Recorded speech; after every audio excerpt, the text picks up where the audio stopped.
How's it going? Good, how are you? Good. Have you all seen footage like this before? I know the stories, I haven't seen the footage. Yeah. I think what was shown just now is the egg industry. Yeah. Because the male baby chicks aren't profitable to the industry, so they just, what's the use? They grind them up. Yeah. And then they give them back to the chickens, right? I don't Do they feed think them so. back? No. No. Maybe in some cases. I don't think so, though. I don't have the answer, but yeah, it's sad regardless. Look at how many little chicks they just cram them in there. Like they're basically can barely breathe, and then they just. Those are all live chicks, and they're just tossing them in there. Yeah, these industries want to keep this hidden. Yeah, you know, of course. It's not really appetizing. We all understood nobody would ever eat them again, right? Yeah, it's like if we had to do it ourselves, like before you cook your eggs in the morning, you have to drop a baby milk chick in the blender, then I don't know. I wouldn't feel comfortable doing that. Yeah. That would change things. I'm vegetarian, so it's Nice. Yeah. Although I'm not vegan, so there's that. Yeah. What do you think the hardest thing would be making the transition? I don't think actually anything's particularly hard right now in Boulder. I mean, I think in other states it's probably tough, but I don't think here it's hard. And to be honest, like we have several neighbors who raise chickens like kindly and have eggs that they give us, which is great. Does Miriam as well? Yeah. Yeah, it's definitely much better. Like I wouldn't argue with that. Still not chickens. The backyard chickens, a lot of times, they're purchased from these industries.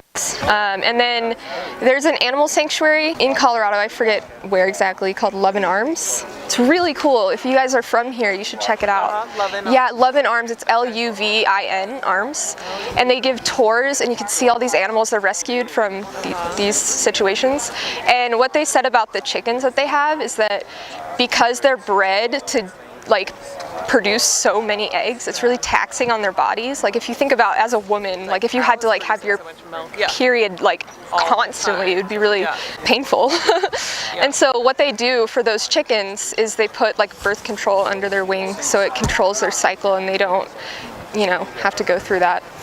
So with the backyard hens, I just feel if we don't need to consume them, why not just let them be? It's cool to have backyard chickens running around, but I don't see the need to eat eggs personally. So. Yeah. How are they doing with making a faux egg? Sure. Pretty good, actually. So there's microsauce involved, but there's some really good scrambles. There's the Just egg. It's available at Sprouts, Whole Foods, maybe King Soopers now. There's the vegan egg, which is like a powder, and you whisk it with cold water. And it's good. You can make an omelet and stuff, a quiche. Personally, I prefer tofu scramble. Tofu scramble, in place of scrambled eggs, and it's cheaper too. But and I have been to restaurants where they've recreated an actual egg with a yolk. Watercourse downtown Denver has a really good. Yeah.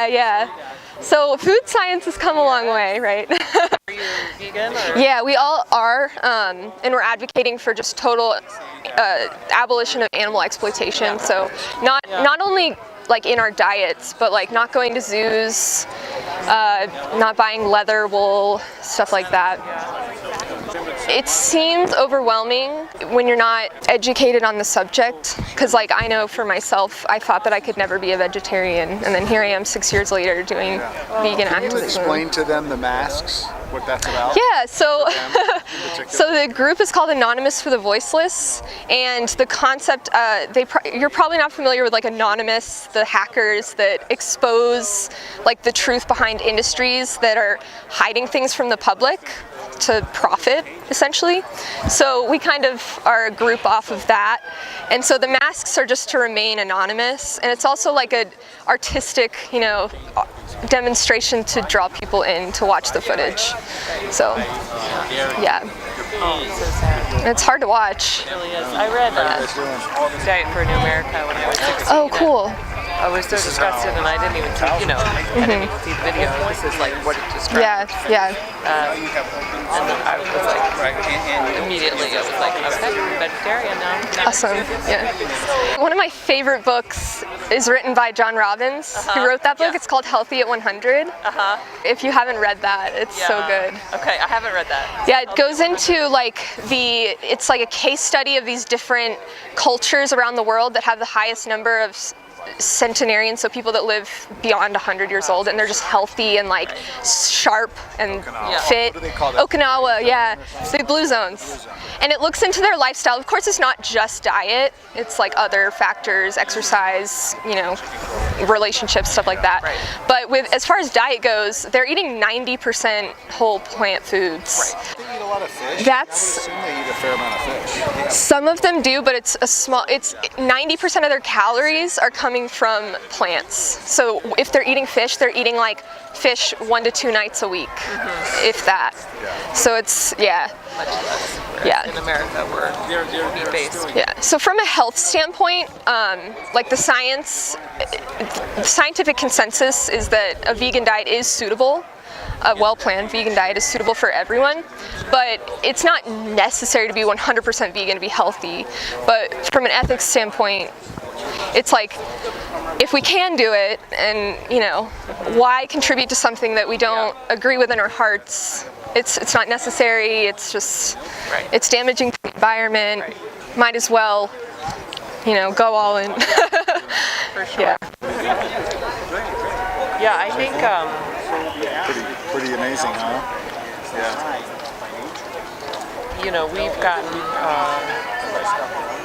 We've gotten away from certain things like red meat. I haven't eaten red meat in 16 years, but I've never given up eggs.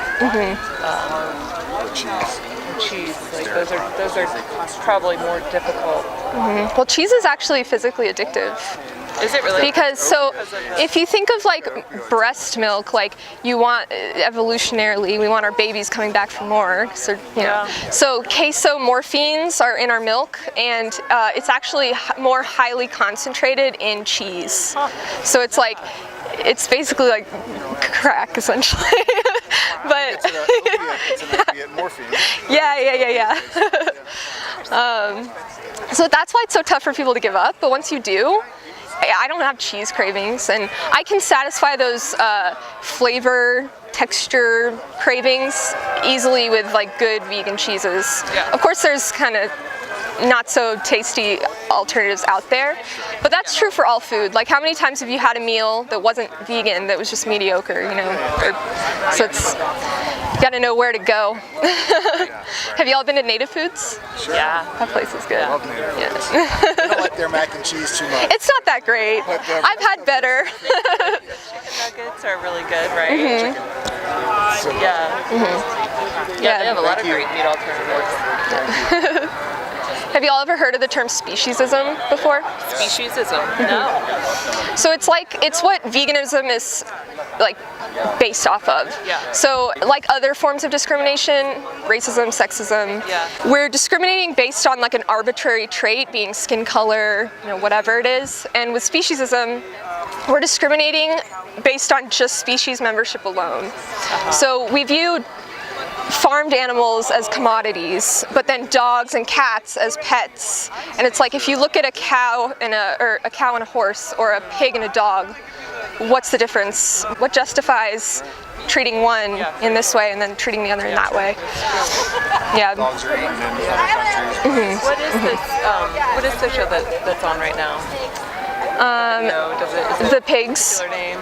Does the video have a name? Oh, I don't know. It might say, some of this is like Mercy for Animals, other organizations that do undercover investigations to get this footage. And we try and show a mix of both factory farms, which is where 99% of animal products come from, but we also show organic, free range to demonstrate that it's really not that much of a difference. Like, these labels are just kind of slapped on there to make people feel good about purchasing it so that they can like jack up the price. If you go to like an organic dairy farm, it's like they're still taking these baby calves away from their mothers. It's causing them emotional trauma.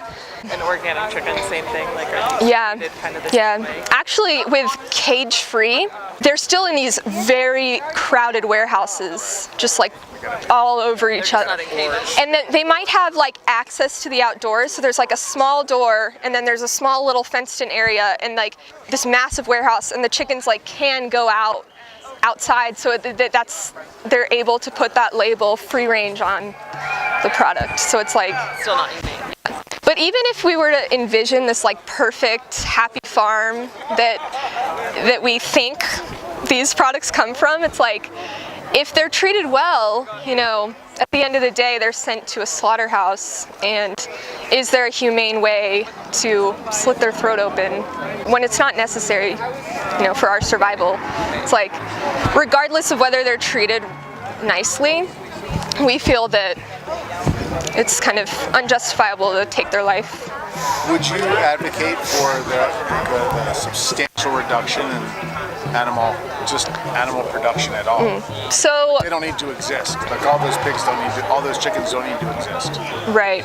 So do you mean reduction meaning everybody just reduce the amount that they consume, or just like not have them at all? Like saving chickens and stuff, that's all fine. But like from a vegan perspective, it seems to me that from a biodiversity, like, oh yeah, there's a certain number of cows that would be fine to exist to wild pigs, but they don't need to.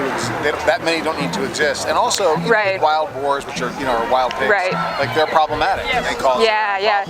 I think since we're breeding billions and billions of them into existence, obviously if everyone were to go vegan, the demand's going to just go down, and then we're not going to be breeding them anymore. But I think they will still exist on like sanctuaries and stuff like that. I would highly recommend, like, it would be a really cool like family fun day to go to Love and Arms. You get to meet the animals. They have cows, they have chickens, pigs, sheep. It's really cool.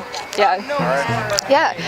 We have these cards though, if you want to check out documentaries. I would recommend here. It's more kid friendly. Some of these have like really graphic footage in them, which I do of course recommend watching, but if you want less of that, maybe watch it first and decide. And then there's a website called vegan22.com. Okay. You sign up and they hook you up with a mentor that can answer any questions you have, and they have registered dietitians. They say it takes 21 days to break a habit, so it's 22 days long. So, thank you guys for stopping. Thank you. Thanks for being here. Yeah, I'm sure you can remember Love and Arms. I don't need to write it on the card. Love and Arms, yeah. You guys remember that, Love and Arms.